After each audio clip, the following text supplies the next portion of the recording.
સૌથી પહેલા તમે આ વિડીયો જુઓ.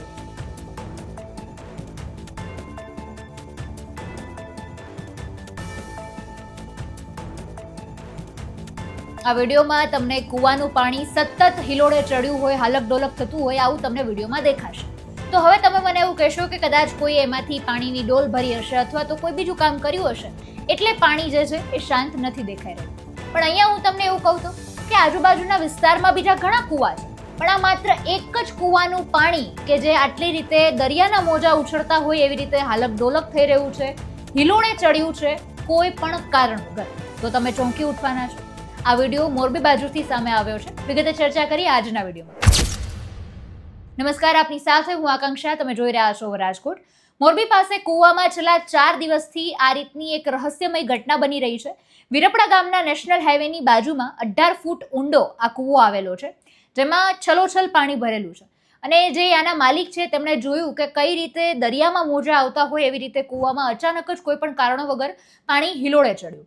આજુબાજુના બીજા કૂવાની તપાસ કરવામાં આવી. બધા જ કૂવામાં પાણી એકદમ શાંત છે, પણ માત્ર આ એક જ કૂવાનું પાણી એટલું બધું હિલોડે ચડ્યું કે કૂવો છલોછલ ભરેલો હતો, કૂવાની બહાર પાણી આવી જતું હતું, એવી રીતે એ હિલોડે ચડ્યું. એટલે જ્યારે આ વિડીયો સોશિયલ મીડિયા ઉપર ફરતો થયો એટલે મોટી સંખ્યામાં લોકોના ટોળે ટોળા ત્યાં ઉમટી પડ્યા. ઘણા બધા લોકો આને રહસ્યમય ચમત્કારી ઘટના ગણાવી રહ્યા છે, તો ઘણા બધા લોકો એવું કહી રહ્યા છે કે આની પાછળ કોઈ વૈજ્ઞાનિક કારણ જવાબદાર હશે.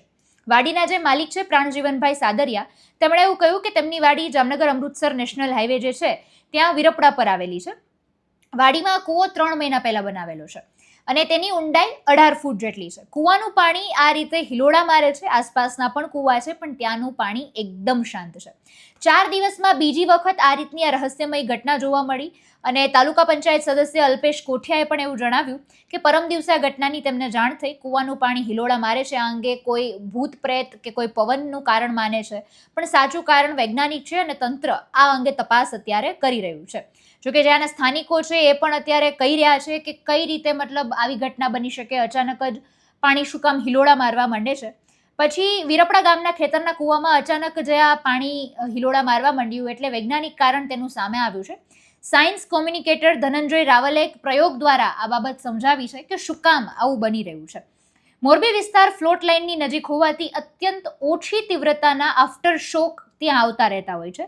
આવા સૂક્ષ્મ આંચકાઓ મોટા જળાશયોમાં તરત જ શમી જાય છે, પરંતુ કૂવા કે કોઈ નાના ટાંકા હોય તો તેમાં લાંબા સમય સુધી એ હિલોડે ચડતા હોય છે. મતલબ એક નાનકડો એવો, તમને સામાન્ય ભાષામાં કહીએ કે એક નાનકડો એવો શોક આવે છે. બહુ મોટો પાણીનો વિસ્તાર છે, જળાશય છે, તો તેમાં એ શમી જાય છે, તમને આંચકાની અસર નથી દેખાતી. પણ નાનકડું એવું તળાવ છે, ટાંકો છે, કૂવો છે, તો એમાં એ આંચકાનો એ શોકનો પ્રભાવ લાંબા સમય સુધી રહેતો હોય છે. એટલે તેમણે થાળી અને પાણી ભરેલા ગ્લાસ મારફતે એક પ્રયોગ કરીને સમજાવ્યું કે નાના પાત્રમાં પાણીની લહેરો વધુ સમય સુધી રહેતી હોય છે. વિરપડાની ઘટનાનું કારણ પણ આવો જ અત્યંત નાનો ભૂકંપીય આંચકો હતો અને લોકોએ ગભરાવાની કોઈ જરૂર નથી. કૂવો જમીનની સપાટીથી બહુ ઊંડો ન હોવાથી આંચકાની તીવ્રતા પણ ચોક્કસ રીતે માપી શકાય તેવી નહોતી. એટલે કારણ એક આવું સામે આવ્યું છે કે કદાચ કોઈ નાનકડો એવો આંચકો આવ્યો છે અને તેના કારણે સતત એ પાણી હિલોડા લઈ રહ્યું છે.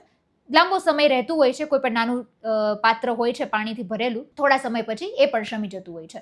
સમગ્ર મુદ્દાને ખાસ આજે એક રહસ્યમય ઘટનાનું પછી આ વૈજ્ઞાનિક કારણ જે સામે આવ્યું એને કઈ રીતે જોવો છો એ કમેન્ટમાં જણાવજો. નમસ્કાર.